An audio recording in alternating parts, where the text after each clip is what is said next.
Magandang gabi mga ka-legit Dabarkads. Welcome back po dito sa ating YouTube channel. Kamusta po kayo? Na-miss niyo po ba ako?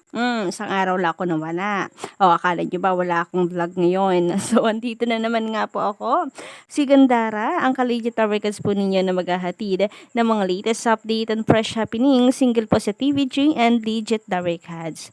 At, bago po natin pag-usapan ka-OG, ang atin pong mga maiinit na pag-uusapan ngayon, ay nais ko muna ihingi ng tawad yung pag-absent natin kahapon. Pasensya na guys. So, linggo-linggo pa naman wala pong EAT, so karamihan po sa atin ay mga nag-aabang na lang po ng mga updates dahil wala nga pong EAT, medyo naboboring ang ilan.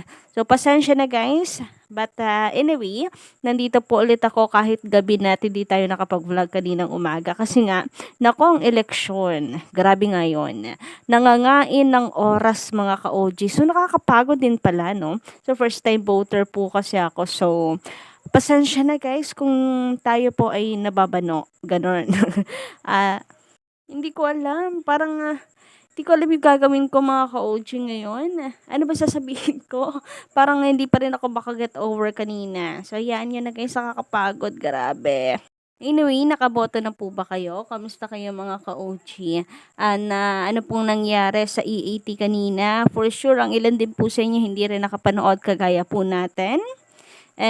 Sana naman, tinignan ko naman po yung live ngayon ng TVJ guys. Di pa ako nakakapag-replay, pero mataas na po siya, nasa 200,000 na po. So, ibig sabihin, di pa rin pinapabayaan ng legit Dabarkads ang TVJ kahit botohan ngayon at marami po ang hindi nakapanood ng live. For sure yan. Anyway, ang mainit nga po natin pag-uusapan ngayon, bukod dyan sa ating daladalang chismis, ay pumapatungkol po dito sa tila ay postponed na naman hinggil po dito sa trademark na Itbulaga. Kung ano na nga ba ang resulta po ng copyright infringement na inihayin ng TVJ para po sa Tape Inc. Lahat tayo nakaabang dyan, lalo pat ito nakatapusan na po ng Oktubre. But before that, is po muna natin i-shoutout, pasalamatan ng atin po mga legit subscribers. So narito po ang ilan sa kanila. Shoutout po sa inyo, Sir Jaime Ramirez. Magandang hapon sa iyo or gabi. Shoutout Sir Eddie Bukayo. Datihan na po natin yung subscriber. Sir Manuel Ponce, maraming salamat sa walang humpay na pagsuporta at panonood sa ating mga daily updates. And Sir Lips for Fernandez. So ilan lang po yan, Koji. And para sa mga hindi pa po nakaka-subscribe sa ating YouTube channel, just click the subscribe button and notification bell dyan sa baba para ma-notify po kayo every time na may mga bago po tayong reaction na videos and the latest update tinggal po sa TVJ and legit Dabarkads. And of course, Noontime Show's latest happenings. Samantala, speaking of mga latest na update na atin pong nasagap mga ka-OG, so syempre, dahil katapusan na po ngayon ng Oktubre, ay talagang mainit na pinag-uusapan po ang trademark na Itbulaga or sa inihayin pala na reklamo ng TVJ sa Tape Inc. na kung saan ay nagkakaharap nga po ang attorney ng TVJ versus dito sa Tape Inc.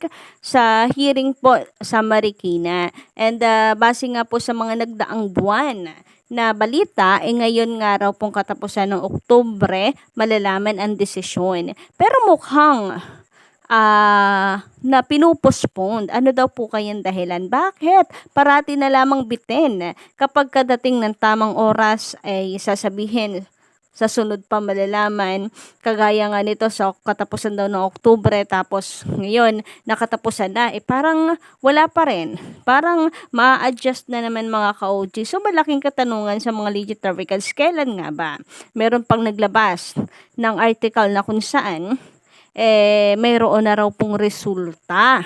So syempre tayo yung mga bukod sa legit Dabarkads, maritas din talaga para malaman po ang latest update single po dito sa trademark. Syempre, inaantay po natin ito para malaman natin, no?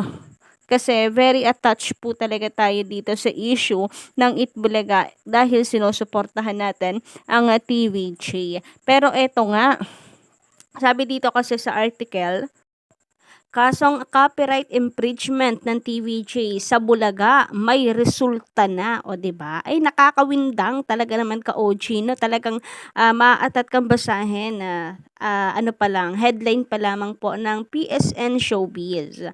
So, actually, kalalabas lamang po nito mga ka-OG. Kung makikita nyo dito ay October 30, 2023. So, bagong balita lamang po ito ka-OG. Pero sa dami, sa haba po ng kanilang article dito, ang nakalabas po, hindi na po natin babasahin. Pero, ang kanila pong conclusion, tawag ba doon? Buong nilalaman ka-OG is that bago magpasko pa malalaman. Bago magpasko, ilalabas ang resulta. So, meaning, wala pa rin po talaga siya hanggang ngayon, or kung meron na, pero hindi pa nilalabas, siguro ganon. Ngayon, may resulta na, hindi pa lang nila nilalabas. Pero bakit hindi pa? Ang tanong no? Pero kung totoo nga po ng resulta ay ilalabas po bago magpasko, mga ka-OG, ay bakit daw no mga nagdaang buwan ay ngayong katapusan ng Oktubre, tapos eto na naman, parang postponed na naman, mag-iintay na naman po tayo basta bago magpasko. Well, ano naman November, December na, so ilang buwan na lang rin mga ka-OG, no? Malay natin ngayong November na pala siya lalabas. November 1. Charis! Pwede nga mga kalagitnaan ng November guys. So mga ilang linggo pa rin tayo mag-iintay kung magkaganon. Another pag-iintay na naman po ito. Pero bukod dyan na nasagap din natin balita, ay meron din pong ilalabas sa January 2024. So ano kaya ito? Sabi nila bukod pa ito sa sa lalabas ngayon pong November or bago magpasko ka-OG. Hindi natin sinasabi ngayong November, pwede rin kasi namang December bago talaga magpasko. Baka naman December 24, ganon, Charis. Para masaya ang ating Pasko. Dahil kiniklaim natin yan. Let's claim ka-OG na talagang TVG ang magwawagi dito.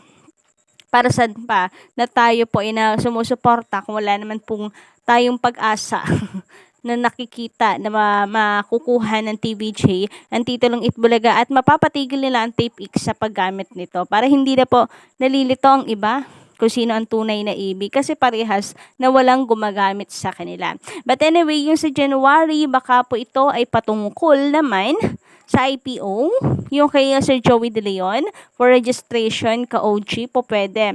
Kasi dalawa naman talaga ang iniintay natin and since dalawang resulta, ang ating nabalitaan, malamang po yan ay isa para sa Marikina at isa naman po doon sa IPO for registration sa application para sa application ng registration is Henyo Master Joey De Leon. Nalilito na rin ako. But anyway, sabi nga po rito, ng mga abangers ka-OG sa balita, ay masyado naman binibitin na yung copyright ng TVJ. Dati katapusan ng October. Sabi nila, pero nga pa rin. Hay, nako nga pa rin po talaga ka-OG.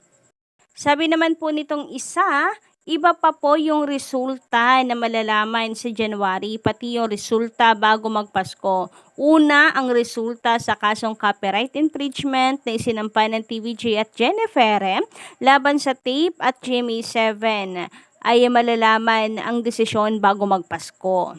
So, yon yung malinaw dito sa kanyang komento ni Sir John Kevin.